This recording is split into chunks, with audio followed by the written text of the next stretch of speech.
નમસ્કાર દર્શક મિત્રો, બ્રેકિંગ ન્યૂઝમાં આપનું હાર્દિક સ્વાગત છે। આપ જોઈ રહ્યા છો ગુજરાત ન્યૂઝ 24। હરિઓમ ગૌશાળાના ગૌ હોસ્પિટલના લાભાર્થે આયોજિત શ્રી ગૌ ભગવત કથાના આયોજનને પાટણની વિવિધ સંસ્થાઓ સહયોગ આપશે।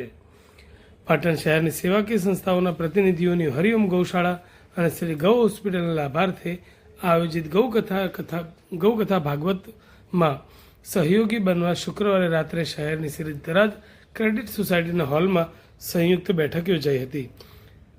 આ બેઠકમાં પાટણ ખાતે ભવ્યાતિ ભવ્ય અને ઐતિહાસિક બનવા જઈ રહેલી પરમ પૂજ્ય રમેશભાઈ ઓઝાની ગૌ હોસ્પિટલને કેન્દ્રમાં રાખીને થઈ રહેલ ગૌ ભાગવત કથાને સંપૂર્ણ સહયોગ આપવાનો નિર્ણય કરવામાં આવ્યો હતો।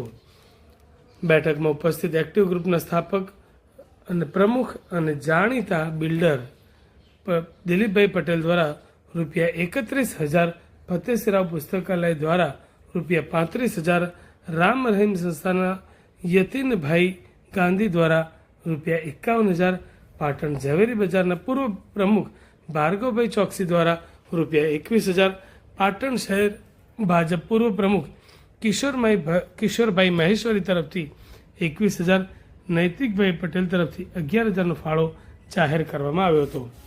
પાટણની તમામ સેવાકીય સંસ્થાઓના પ્રતિનિધિઓ દ્વારા પાટણમાં આયોજિત ગૌકથા નિમિત્તે પધારનાર સાધુ સંતો આગેવાનો મહેમાનોને તકલીફ ન પડે અને તેમની આગતા સ્વાગતા ખૂબ સારી રીતે થાય તે માટે સમયદાન આપવા સંમતિ દર્શાવી હતી।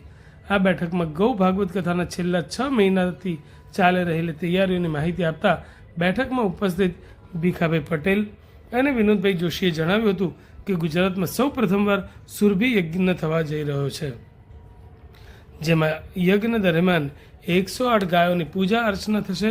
કૃષ્ણ સદા સહાયતે લાલો ફિલ્મના કલાકારો પ્રથમ દિવસે ગૌશાળા ખાતે પધારશે। પ્રખ્યાત ડાયરાના કલાકાર રાજભા ગઢવીની વાણીનો લાભ પણ મળશે। કુંવરબાઈનું મામેરું તથા ભગવાનના વિવિધ ચરિત્રોના લાઈવ ડેમો આકર્ષણ જમાવશે। નિત્ય 50,000 જેટલા શુદ્ધ ગાયના ઘીમાંથી બનેલ મીઠાઈ સાથે ભોજન પ્રસાદ ગૌકાથાના મુખ્ય દાતાઓ ચેતનભાઈ વ્યાસ તથા નરેન્દ્રસિંહ જાડેજા તમામ ગૌ ભક્તોને પ્રેમથી જમાડશે। સાથે સાથે અનેકવિધ કાર્યક્રમથી પાટણની વિવિધ સંસ્થાઓના પ્રતિનિધિઓને તેઓએ માહિતગાર કર્યા હતા। माता की जय, माता की जय, माता की जय।